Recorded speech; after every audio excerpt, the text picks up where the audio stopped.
Right then, I think we're all back in the room, possibly.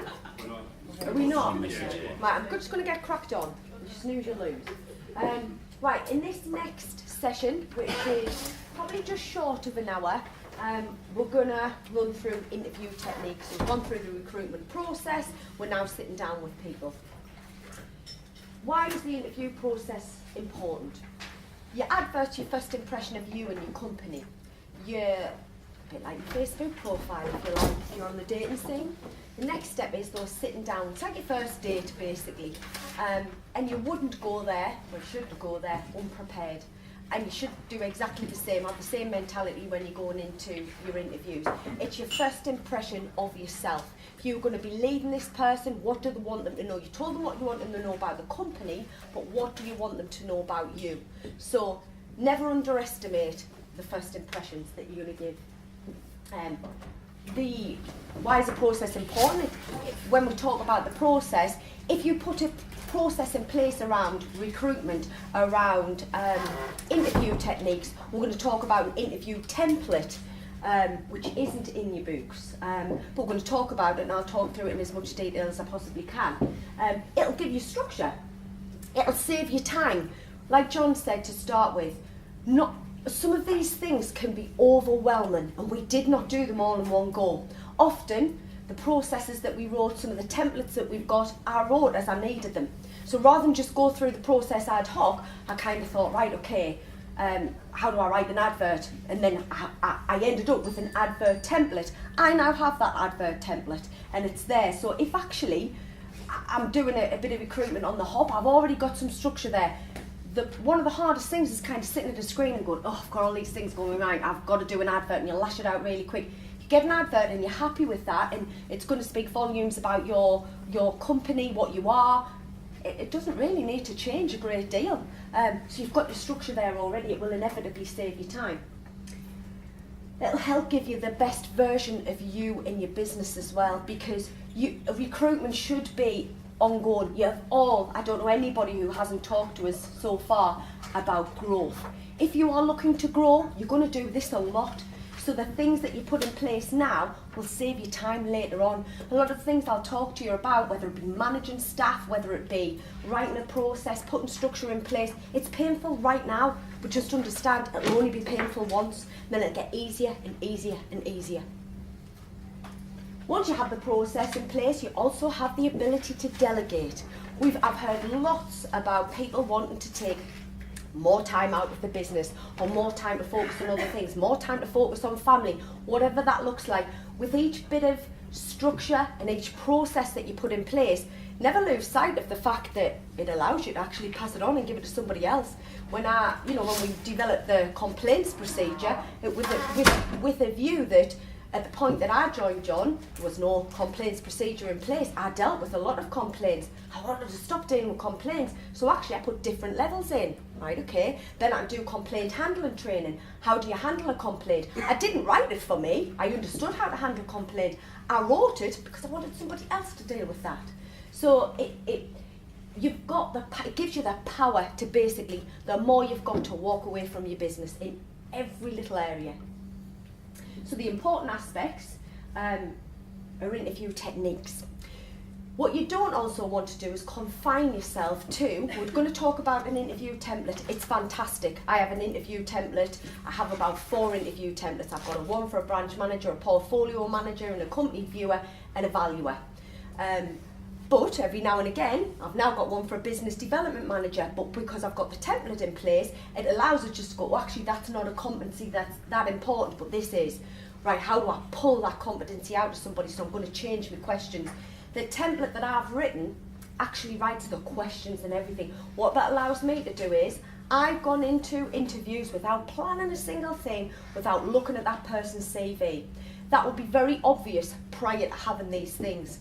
Now, I'd like to think it's not very obvious at all, because actually I've already got a structure. I'm not sitting, there's nothing worse. So you've grabbed a notepad, you're looking at the CV for the first time, you can tell they're sat in front of you, we're kind of filtering through the CV. So tell me about, and you can tell you're thinking of the next question. If you put your structure in place, you never have to think about the next question. It's there for you, so it will save you time. But ventured off a little bit there. Don't be confined by that or restricted by that. I have thought outside the box a little bit fairly recently in that business development role that we advertise. And what I said to John is, I'm not going to create a new template, because actually the whole aspect of that role is they're starting something from scratch. They've got to be, they've got to have something more about them in terms of thinking. They've got to think outside of the box. They've got to have a plan. They've got to have a vision. Actually, what I'm going to ask them to do is, I'm going to ask them to present to us instead. They need to have confidence. They're going to be standing in people's living room presenting why they should use Castledean. So actually, by doing a presentation, I'm going to pull out the presenter skills. I'm also going to, it sounds bad, but it works fantastically well. I want them to write a 3-month plan. So I had an initial interview with them where I got to know a little bit more about them, what motivates them. If I like what I saw, the next interview that I did with them was, I sent them the spec for it and said, what I'm going to need you to do at interview 2 is, I'm going to want you to come in and I'm going to want you to present to me your plan for the first 3 months in Castledean. The reason I did that, I wasn't quite sure what I wanted them to do in the first 3 months. I wanted them to grow the business. How they grew that business, I'm not sure. What I knew they'd know is they'd come with some really good ideas, they'd do lots of research. So in actual fact, they were doing a lot of the thinking for us, but I needed them to do a lot of the thinking for us. So by thinking outside the box, scrapping the template and actually doing that, what it allows to do is see people's confidence, see people's skill set in that area, and also give me a bit of a plan. Because even the people I didn't recruit for the role, I love some of their ideas and I'll have that. So just, get thinking about being creative where you need to be creative. Sometimes there's a place for it, sometimes there isn't. Plan your environment. If you're going to tell people that you're forward thinking, if you're going to tell people you're a company that develops, how many of you have been in John's office at Easington? Right, it's full of books. And it told me straight away, it's literally a wall full of them. And it told me, the first thing people do is go, bloody hell, you read a lot. And what that told me straight away is, this is a man interested in development. This is not a man who's just telling us, he actually is. So plan your environment. What do you want your environment to say about you? If you do have a casual, relaxed environment, make sure they know that. If you want music playing in your office, make sure they know that, because then what it'll do is, your people who like that corporate structure go, I had music on in the office, and people walking about in their Converse, and yeah, I want you to know if that's not the place for you, it's not the place for you, and I want you to get that first impression, because it's an interview is a two-way street. It's about me to get to know you, but it's also about you to get to know us and do what you actually want to work with us. So planning your environment, little things like, if you're saying to that person, we're an organised company, you have systems and procedures in place, and you've got paperwork absolutely everywhere, and your Facebook, something, probably not what you want them to say. So just think about the environment as well. Use open and probing questions. We're going to talk about this in a lot more detail. Other than when I stand in front of you guys, any of the ladies will tell you, in their one-to-ones, in people's interviews, I talk very, very little. I ask questions, and I ask open questions. In one-to-ones, I ask open questions, but I also ask closed. And as a point of asking closed questions, I usually ask it to confirm something. So I'll ask them, talk me through the arrears procedure, what your understanding of that is. It's brilliant. Really want to tell us about it, because I know this procedure back to front. You do this and you do this, and on day 2 they'll have a letter, and on day 3 they'll have this. Brilliant, fantastic. Tell me why you haven't followed that then. Now, if I went straight in with, I've looked at your arrears and you're not following the procedure every time, I'd be met with the defence. It's very, very hard when you ask open questions to get the answer that you know you're going to get. If you get it from their own mouths, it's so much more effective. So the use of open and probing questions are brilliant. Your whys, your whats, all that kind of stuff. And allow the time for your interviewee to ask questions. I know it might sound really straightforward, but if you've got a bout of people coming in for interviews and you've run over a little bit, you can kind of go, any questions, but let them know. really revealing. The questions that somebody asks at the end tell you a lot about them. They'll have might have sat with you and said, salary's not the main point. Actually, first question you'll ask, what's the salary? How many hours will I have to work? Will I have to work a Saturday? Actually, if you taught them about being flexible and so on, if that is the first question they ask, how flexible are they? Because if they were that flexible, should that be the first kind of question on their mind? So think about that. And your close, of course. How you kind of close that interview down, set some expectations of when they'll hear back from you, that kind of thing. Your interview template.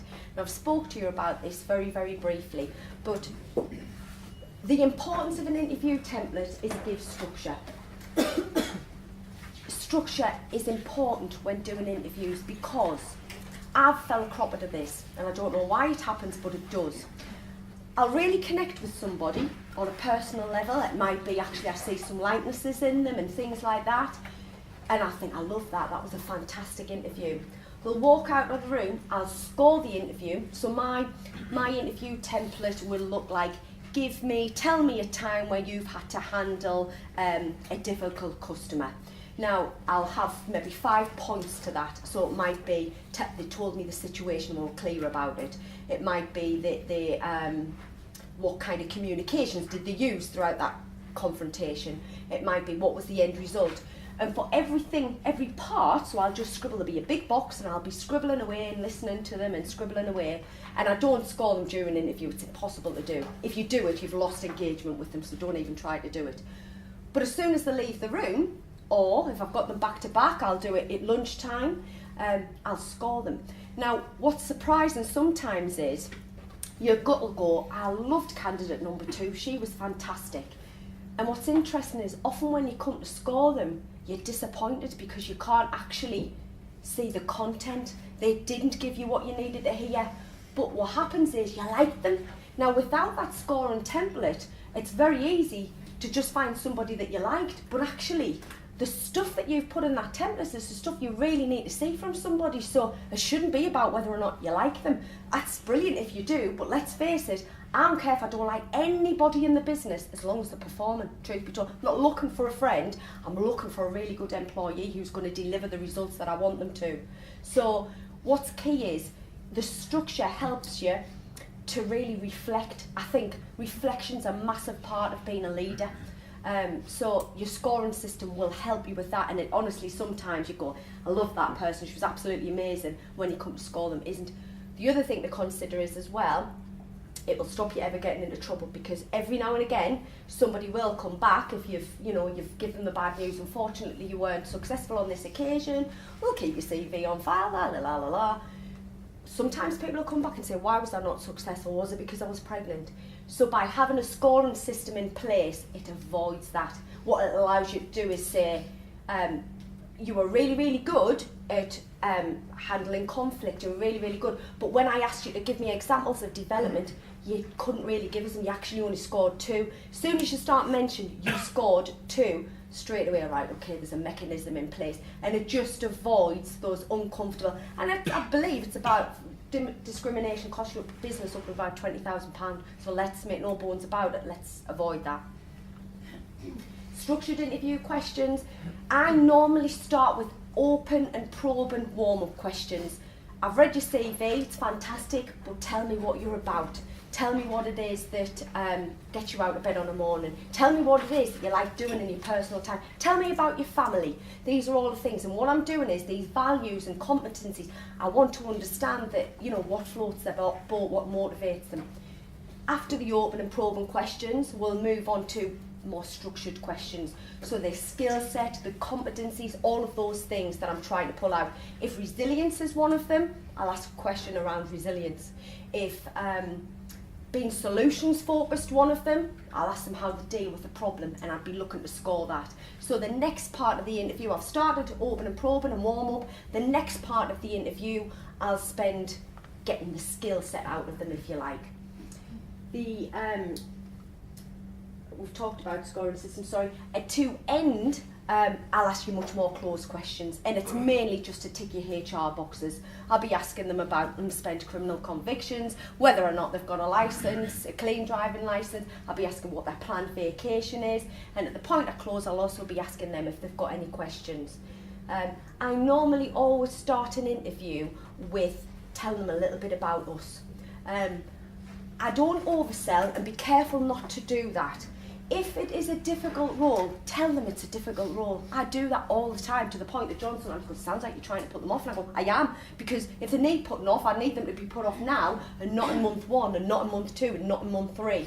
So if there's something difficult about the job, tell them there's something difficult about the job. I've sat with people and said, this is probably one of the hardest roles that we've advertised within this company, and the reason is I'm asking you to start from an absolute cold start. So that is difficult. Tell me about how you'll overcome that. You know, give me examples about how you might have overcome it in the past. What resources will you need from me to overcome those things? I always ask the question, what will you need from me? And as I close, I always ask, how can I get the best out of you? I think it's a really good question.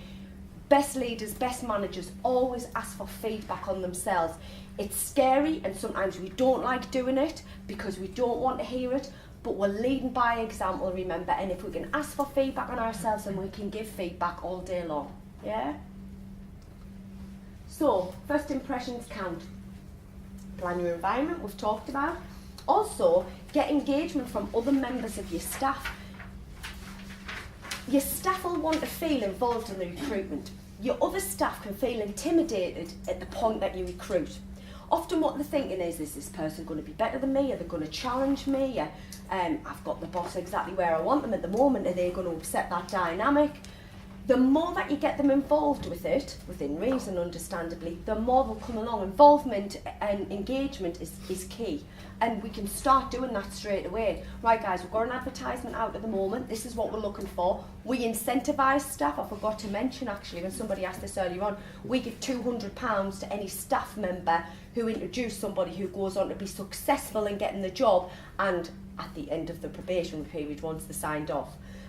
So we incentivise staff. What we'll find is, when we're in this industry, we're obviously usually been in this industry for a little while, and it's a good way usually of them kind of going and headhunting friends of their own and so on. So that's, sorry, just threw that in there because I didn't think of it earlier on when you asked the question.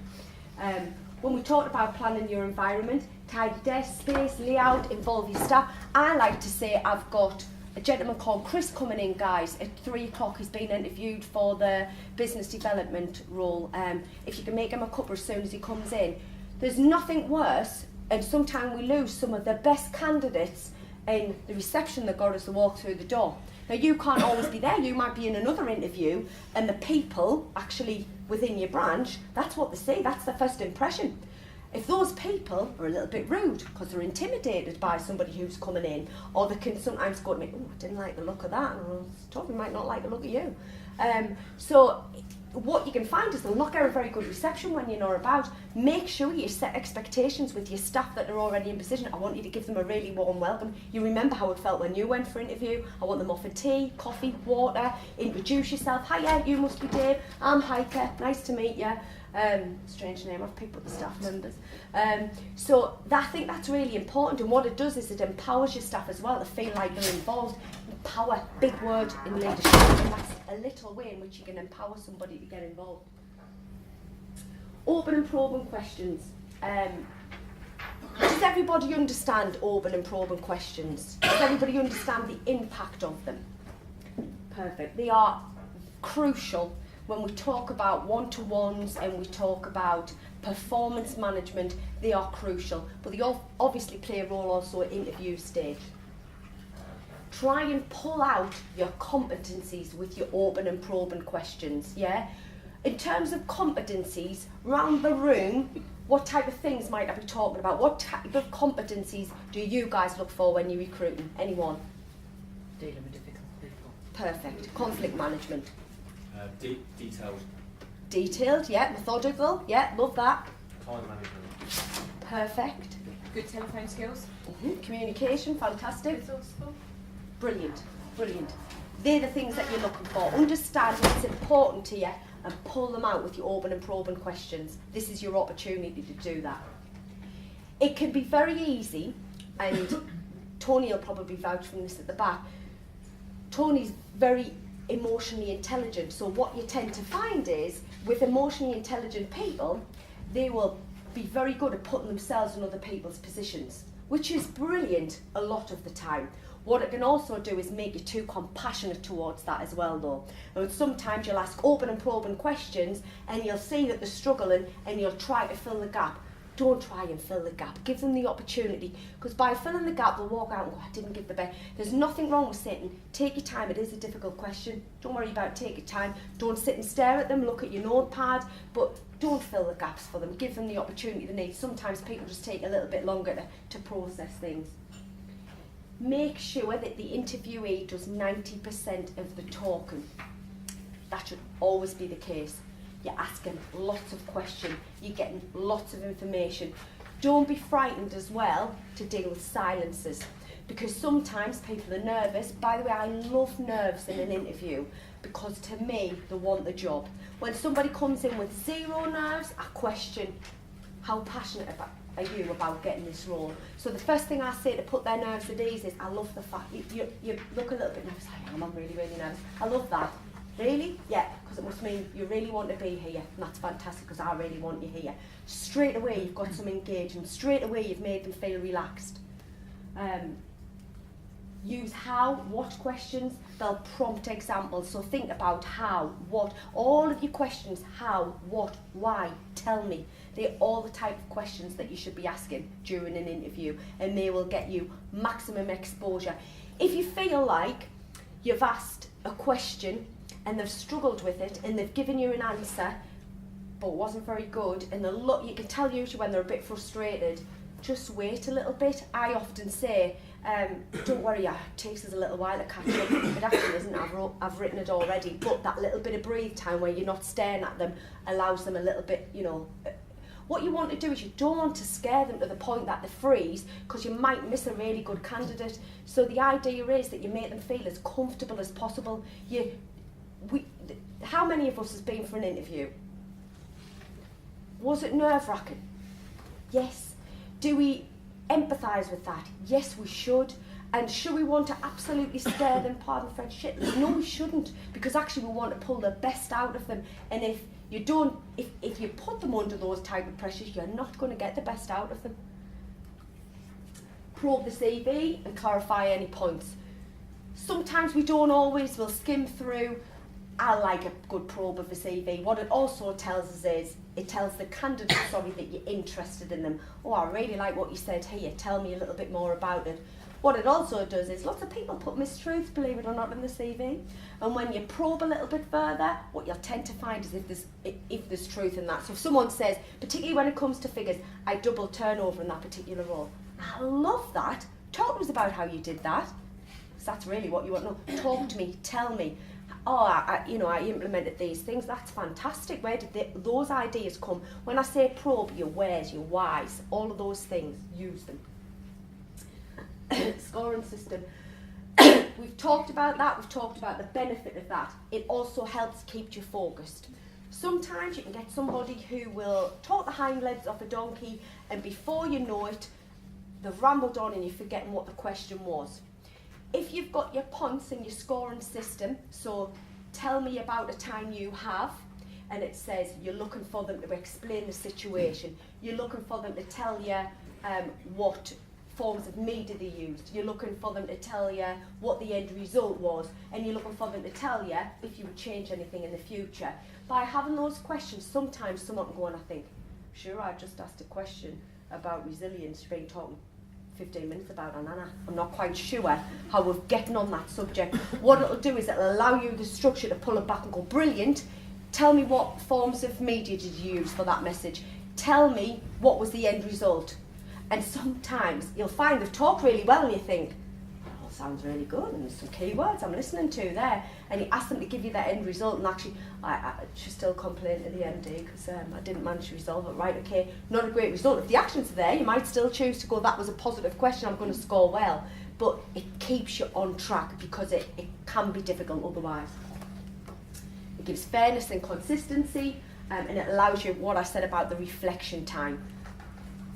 And it can be used in court also if you ever got yourself in that situation, which I'm sure you won't. What does lack of structure mean? How many of you have been for an interview and didn't get the job, and other than being frustrated that you didn't get the job, what other types of things will you be frustrated about, sometimes more so than not getting the job? Lack of feedback. Exactly. We go to a lot of effort, or we should go to a lot of effort when we're going for an interview. We should never lose sight of that. We will spend money on a new suit. We will have probably done a little trip beforehand to get us there to see how long it took. We will have prepared, we will have done some investigation on the company beforehand and hope somebody asks us a question about our social media because I've been stalking you for a month. If you've done all of those things, true story, if you've done all of those things and you get zero feedback, it's the most soul-destroying thing in the world. And don't forget as well, that candidate that you've just interviewed might not make it this time, but might have been very good. You want them to walk away unsuccessfully, but really wanting to work in your business, because what you'll do off the back of that, you'll create a bit of a fan. And some of us will have been for interviews and weren't successful and been really gutted, not because of the salary, but because I went in there and I really wanted to work there. I've had some emails back from candidates saying, I've given them feedback and I've told them they've been unsuccessful. They've thanked us and said, please, please, please, I really want to come and work for you. That's brilliant, that's gold dust, that's your little list of hot applicants waiting, and that, don't ever be dismissive about that because this candidate doesn't work out. Actually, I spoke to this Lucy girl, was fantastic. I don't think she'd probably give the best version of herself, but her follow-up was fantastic. I've had people who contacted us every month thereafter and said, got any jobs yet, got any jobs yet? Bloody hell, if they're going to pester me this much, they're going to grow the business as well, because it's going to be, so you know, you can, what you don't want to do is you don't want to lose contact with these good candidates, and by not having the structure in place, it leaves you open to that, so just don't fall a cropper to it. People say things like, process wasn't fair, I got little to no feedback, I didn't feel valued. With some structure, nobody should ever walk away and feel those things. Also, from your perspective, you should never struggle to be able to do those things, to quantify those things. You can even be as basic as saying, I looked at 5 elements during the interview and 5 competencies I looked at. You scored really high on these, but you really need to work on this one. I love this, but you really... That type of feedback is invaluable to people, and they will speak. At the end of the day, we're all looking to grow our business, we're all looking to give a good service. Give these guys a good service as well. These are the people that will speak about you. These are the people in the area. Someone asks about an agent. Have you considered Castledine? All right, you know somebody who works there? No, but I went for an interview and they were absolutely amazing. Oh, brilliant, I'm just getting a new landlord off the back of that. So just be conscious about that, yeah? All of the above leads to negativity about you and your business is basically what I'm saying, and that's not what we want to do. Everybody is an opportunity. I've had people come for an interview who have a property to manage, who's given us that property to manage and didn't get the job. You've got to consider giving your best version of you all of the time. Closed questions. When might we use closed questions in interviews? Anyone? We understand what a closed question is, don't we? Do you want a straight answer? Yes, perfect. Or we want to summarise something as well. So if I was to offer you the job today, would you take it? Yes, I want a straight answer, and I just want to close that down really quickly because I'm summarising. They're important. It's also an opportunity when you're closing your interview to ask for their questions. Like I said, they could be very, very revealing. Things like any planned vacation, you really do need to know that, because if they're going to be off for a 3-week round trip to America during your busiest times and you've got 2 brilliant candidates, unfortunately that might just swing it. Notice period, so things like notice period. Be cautious about, you're looking for values and you're looking for character all the way through. We all love somebody who says I can start tomorrow, yeah? But if that person, and I'm very cautious about this. I'm very loyal and I expect loyalty in return. I'll give you it all day long, but I expect it in return. If I'm sat with somebody who says, well, by rights, I've got to give a month, but I'm not that bothered, I'll screw them over if you need us to and I'll start with you tomorrow. That sounds brilliant, however, I'm probably going to be on the receiving end of that at some point. So for all the think, that's brilliant, she's going to love that, I actually really don't love that. So, you know, the same type of things that you might hear during interviews where they'll go, and as a sweetener, I manage about 50 properties and I bet half my landlords would come with us. Again, some people might be sitting thinking, brilliant, 25 properties. They might take 50 though when they go to the next agent, so just be conscious of that. When you're looking for values, do you want integrity usually? I'm pretty sure I do. Have they shown integrity at that point? Absolutely not. So think about that, yeah? Any unspent criminal convictions, and you get some fantastic answers during that, and any pending driving offences also. So you just, the boring stuff, but the stuff you can tick boxes with, and believe you me, sometimes you don't ask the questions and you get bitten on the bum, so ask them. Sometimes when they go, what do you mean by unspent? That's usually a trigger that there's something not quite right there. Yeah, so just be aware of those things. So I'm going to move on to a bit of a task because that has been information heavy. I'm going to ask you to write 3 important questions to draw out a candidate's values.